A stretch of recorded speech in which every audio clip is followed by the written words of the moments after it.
आज हम स्टार्ट कर रहे हैं law of exponents. Law of exponents means exponent का मतलब जैसे पहले भी वीडियोज में बता चुकी हूँ, जो पावर होती हैं उनको हम एक्सपोनेंट्स कहते हैं। आज हम उनके लॉज पढ़ेंगे। पहला लॉ है law of product of powers.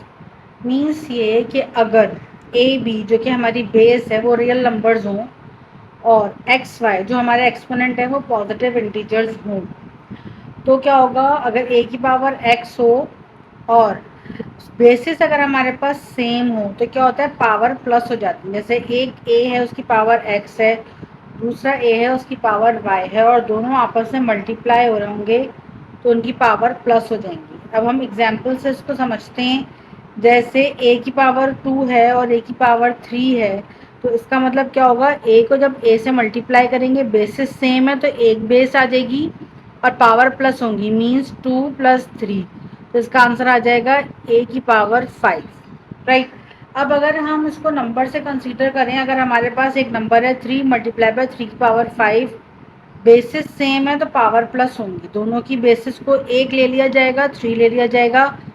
इस 3 के ऊपर पावर है 1, 1 + 5, इसको हम कर लेंगे तो ये हो जाएगा 3 की पावर 1 + 5 6, 3 की पावर 6। अगर बेसिस सेम हो तो पावर डेफिनेटली प्लस होती है। ये हमारा पहला लॉ है, law of product of powers.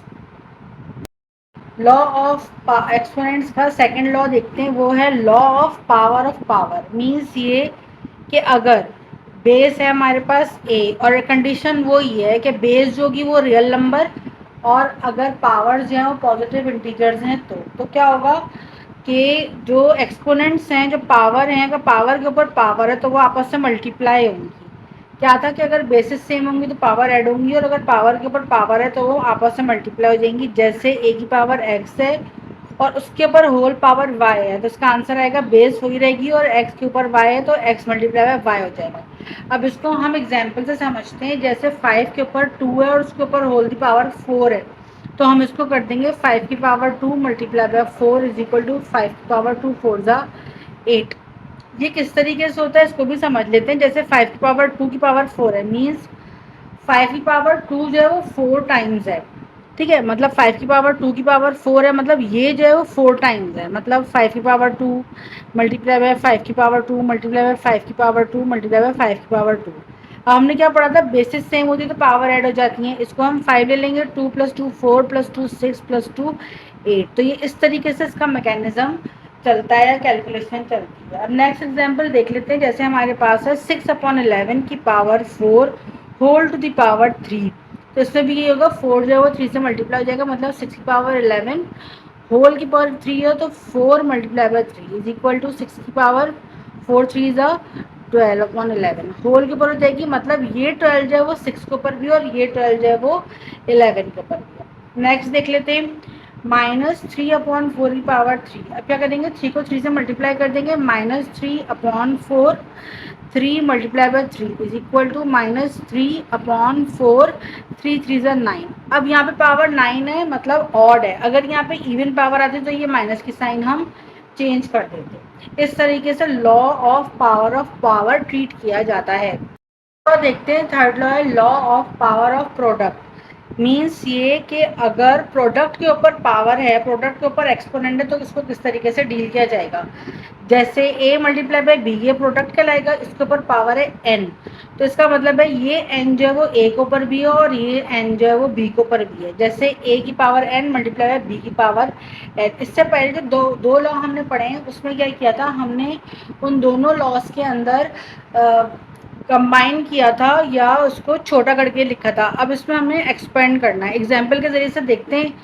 X और वाई दो अलग अलग बेसिस हैं, उनके ऊपर अगर कोई पावर है तो ये 3 जो है वो एक्स के ऊपर भी है, ये 3 जो है ये वाई के ऊपर भी है। मीन्स इसको हम ऐसे लिख सकते हैं एक्स की पावर 3 डॉट वाई की पावर 3। ये डॉट जो है इसका मतलब होता है मल्टीप्लाई, राइट। और अगर सिर्फ अल्फ़ाबेट्स हैं तो उसके दरमियान अगर कोई भी साइन नहीं डालेंगे तो उसका मतलब भी मल्टीप्लाई होता है। मतलब हम इसको ऐसे भी लिख सकते हैं।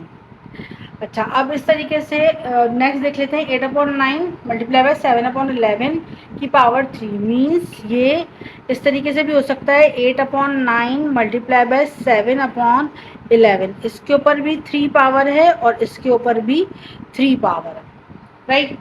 अच्छा, अब ये जो है आने वाली एक्सरसाइज में हम इसको रिवर्स भी कर सकते हैं। अगर हमारे पास इस तरह से दिया हुआ होगा तो हम इसको कॉमन निकाल सकते हैं, मीन्स एक्स वाई की पावर क्यूब। ये आगे सवालों के ऊपर डिपेंड करेगा, कंडीशन के ऊपर डिपेंड करेगा कि इसको हमें इस तरीके से करना है या हमें इसको इस तरीके से करना है। इसका हम फोर्थ लॉ देखते हैं, लॉ ऑफ एक्सपोनेंट का। ये है law of power of quotient, right. इसमें क्या है कि अगर a/b है, मीन्स अगर फ्रैक्शन के अंदर हमारे पास बेस है तो क्या होगा कि वो पावर दोनों पे आ जाएगी, मतलब न्यूमरेटर पे भी आ जाएगी, डिनोमिनेटर पे भी आ जाएगी। जैसे एक a/b to the power whole n है तो इसमें क्या होगा, a जो है वो n जो है वो a पर भी हो जाएगा और n जो है b पर भी हो जाएगा। लेकिन इसमें कंडीशन है where b is not equal to 0, means ये अगर b 0 के इक्वल होगा तो ये पूरी की पूरी चीज़ ही 0 के बराबर आ जाएगी। इस वजह से ये कंडीशन मेंशन की गई है। अच्छा, ये कंडीशन समझनी क्यों ज़रूरी है, क्योंकि जब पेपर के अंदर आप लोगों के पास ऑब्जेक्टिव आएंगे तो इस तरह के सवाल भी आ सकते हैं कि कंडीशन क्या होनी चाहिए। अगर condition b is equal to 0 है तो क्या होगा लॉ ऑफ एक्सपोनेंट। तो अब एग्जाम्पल देख लेते हैं। एग्जाम्पल है 5/8 होल टू द पावर 3, तो उसका मतलब क्या होगा 5 की पावर 3/8 की पावर 3। अगर सिर्फ बोला हुआ है कि इसको लॉ ऑफ एक्सपोनेंट से यूज़ करें तो यह जगह अगर सवाल जवाब निकालने को बोला हुआ है तो 5 की पावर 3 का मतलब 5 की पावर 3, मतलब 5 5 25, 25 5 का 125। इस तरीके से हम इसको सॉल्व करेंगे। अब ये तो होगी नंबर की बात। अब देख लेते हैं अल्फ़ाबेट की बात। अगर f/g है तो क्या होगा, ये 4 f पे भी आ जाएगा और ये 4 g के ऊपर भी आ जाएगा, मतलब f की पावर 4/g की पावर 4। अगर होल पावर है तो अगर प्रोडक्ट है या डिवीजन है, क्वेश्चन के सवाल हैं, तो उसके अंदर क्या होगा कि दोनों के ऊपर प्रोडक्ट है तो भी दोनों के ऊपर जाएगा और अगर डिवीजन है तो भी दोनों के ऊपर पावर आ जाएगी। पांचवा लॉ देख लेते हैं। पांचवा लॉ है law of quotient of power, means ये कि अगर कोशिएंट्स में है, मीन्स ये कि डिवाइड के फ्रैक्शंस में हमारे पास बेसिस हैं तो क्या होगा, और बेसिस अगर सेम होनी चाहिए इसके अंदर तो क्या होगा कि अगर जैसे एक है a की पावर m और a की पावर n, और जो न्यूमिनेटर के ऊपर जो पावर है वो बड़ी है और डिनोमिनेटर की छोटी है, तो क्या होगा बेसिस अगर सेम हो, मेन चीज़ क्या, बेसिस अगर सेम हो तो ये n जो है वो ऊपर चला जाएगा और ऊपर जाके माइनस हो जाएगा, राइट। जैसे एग्जांपल देख लेते हैं 3/5 और 3/2, न्यूमिनेटर वाला बड़ा डिनोमिनेटर वाला छोटा है, तो क्या होगा हम बेस एक ले लेंगे, 5 ये ऐसे ही रहेगा मल्टीप्लाई बाय 3, ये 2 ऊपर चला जाएगा। हमें पता है कि जब हम इसकी पोजीशन चेंज करते हैं बेस की अपनी, तो पावर्स जो है वो अपोजिट साइन के जाती हैं, मीन्स अगर प्लस है तो माइनस, माइनस है तो प्लस।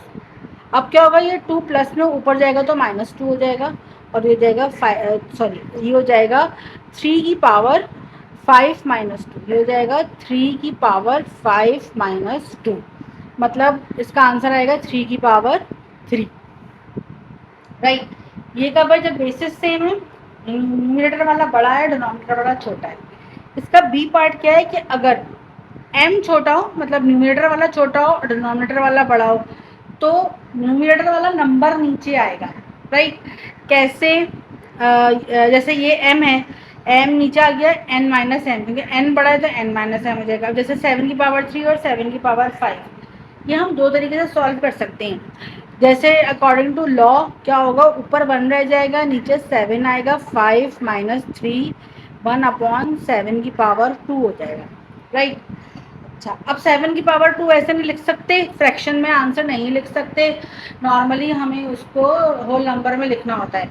तो हम क्या करेंगे, इसको 7 को ऊपर ले जाएंगे तो ये हो जाएगा 7 की पावर -2, राइट।